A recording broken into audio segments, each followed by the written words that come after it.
So you got this angle with MJF, and like I said, I went back over your career and like saw all these different pieces of your character and angles and stuff, like the way you talked and stuff, everything. But this is like the first time you've ever done like an angle that's based on like it's been straight comedic.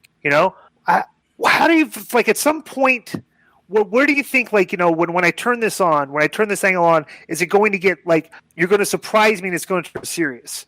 Because the thing is, with this thing, me and Conan have been critical, is that the show there's a lot of humor on this show, and it's like sometimes we think there's too much humor, not enough heat, and then there isn't enough heat. So when we see something like this, it's like it's very entertaining, but it's like it's comedic entertaining, and I'm just wondering where's the heat going to start kicking in and stuff for stuff like this. Well, once again, I'm not your garden variety guy, so I don't write week by week like most people do and most companies do. And I mean, I did 14 weeks with Orange Cassidy that had all sorts of different emotions, and I don't think anybody's ever gone 14 weeks with Orange Cassidy, especially in the middle of a pandemic, and kept it interesting and made it a money drawing. Bro, I think, and I argue this with Disco all the time, I actually think that he's maybe the main character or one of the main characters, Matt Hardy being the other one, who suffers a lot from not having a live crowd. Oh, absolutely, and that's my point. Like, we did it 14 weeks and made it entertaining with no live crowd, which was his biggest thing. So we added some more layers to Orange Cassidy, which then makes him more of a viable big player for us.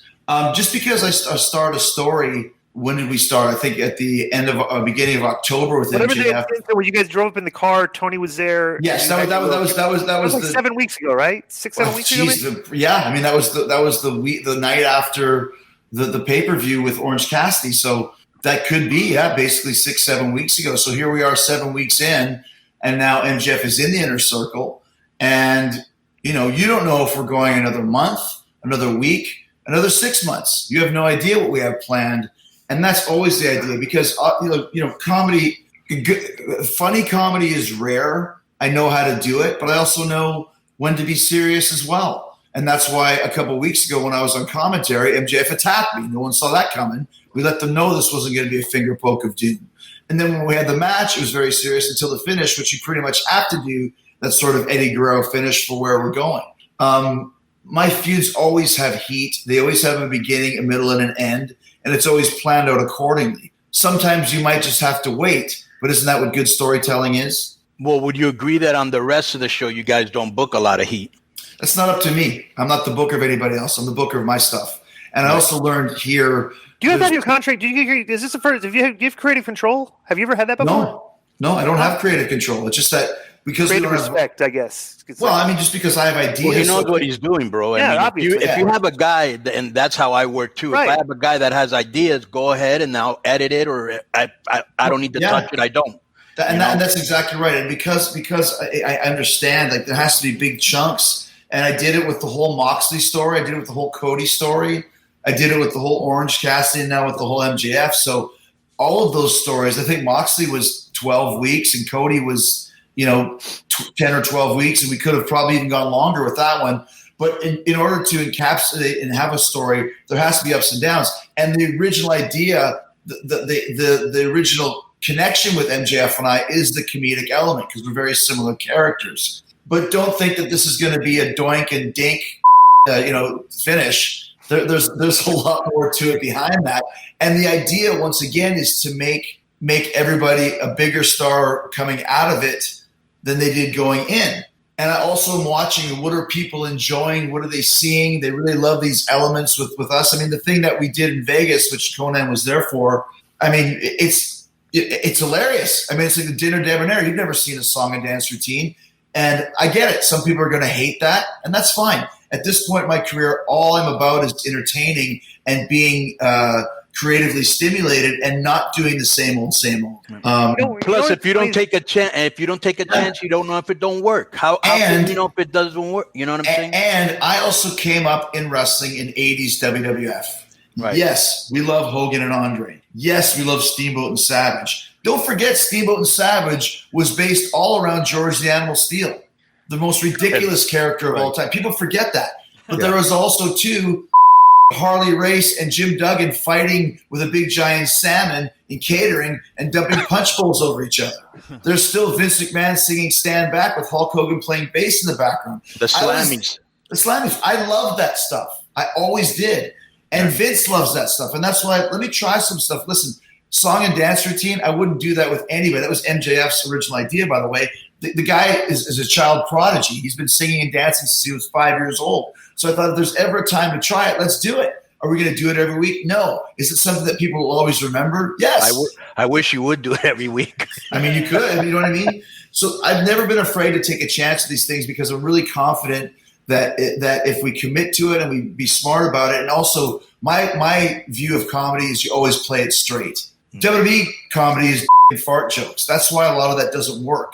Or just stupid trying to be funny. They're not funny. Right. Like the comedies are absolutely just not funny, you know? Yeah, and I learned in when I did the Groundlings, of course the famous Groundlings where Will Ferrell started and Paul Rubens and what's her name? The funniest chick in America from Saturday Night Live. Her name escapes right now. Kristen Wiig. Oh, okay. They tell you in the Groundlings, don't try and be funny. Because when you try and be funny, it's never funny. And that's been my whole attitude with all these comedy segments. That's very true, bro. That's very true. When you try to force to be funny, you usually aren't. John McClane on Die Hard is like an action character that has funny moments because he's a good character. Not that he's like a comedic guy, you know? So it's like, yeah, exactly. And because he plays it straight. And that is to me the secret of Jericho's sense of humor. It also comes completely from Christopher Guest movies, Spinal Tap, Waiting for Guffman, Mighty Wind. All of the stuff I do, if you watch it, you'll always see little elements of those movies because those movies to me are comedic genius. And the reason why is no one's trying to be funny. It's just this ridiculous situations that they're put in. Like I said, like when you guys, I don't know, when is this airing? Thursday, yeah. Okay, so you'll have seen it. There's a scene in the Vegas thing where we're in actually the real life giant hotel suite where The Hangover took place, and we trashed it. That's tremendous. And when you see it, it's like so the inner circle goes out partying, and at the end of it, you know, we all like on the rooftop, same rooftop, screaming, yelling, "Go to black!" Come out of black, and suddenly here's the finish. And we're walking down. I said, like, you know, Elvis is in the inner circle now.